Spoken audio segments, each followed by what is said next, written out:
Welcome. I am with Jeff Sutherland, who is not only the inventor and creator of Scrum, but you literally wrote the book. Came out this year, Scrum, The Art of Doing Twice as Much in Half the Time.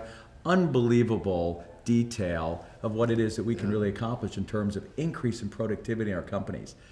Why is traditional planning, what is it about it that has failed us? Well, the way, traditional planning is based on an old technology that was invented before World War I called the Gantt chart. And it doesn't work very well because they're trying to manage the dependencies, but things change every day. It's impossible to manage unless you inspect and adapt.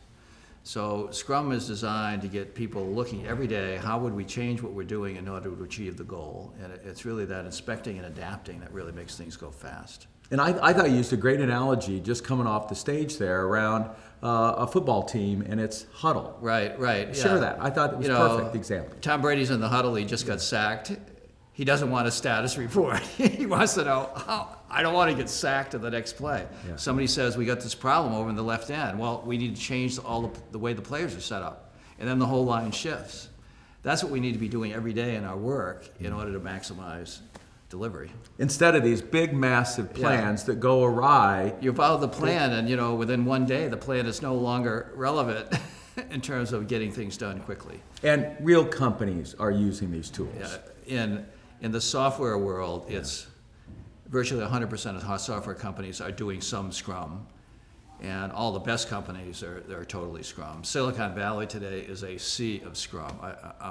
I'm amazed at how many Scrum teams there are in Silicon Valley. Congratulations on that. But that's software. What about us mere mortals that aren't writing software? Is Scrum is applicable to everyday work? We're doing a lot of work in hardware, so that whole domain is really rolling out because Scrum really actually comes from lean product development and hardware. Okay. But also, a guy came up to me just a few minutes ago, he says, I want to do Scrum in sales. And I said, well, we have a paper on that, Scrum in sales. They got twice the revenue with the same team.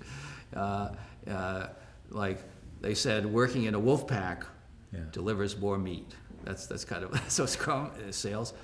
Another guy, I'm walking in here to meet with you. I'm doing Scrum and strategy.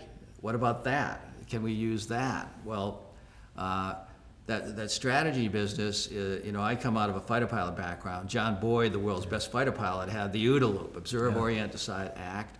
So all of this is embedded in Scrum.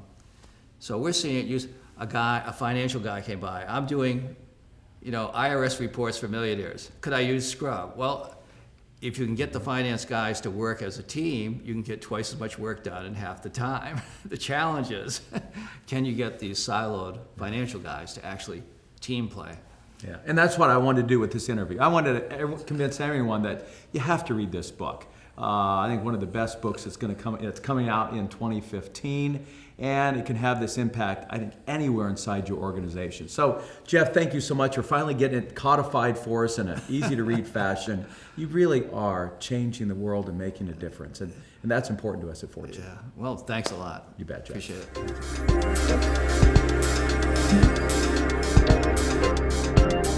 it.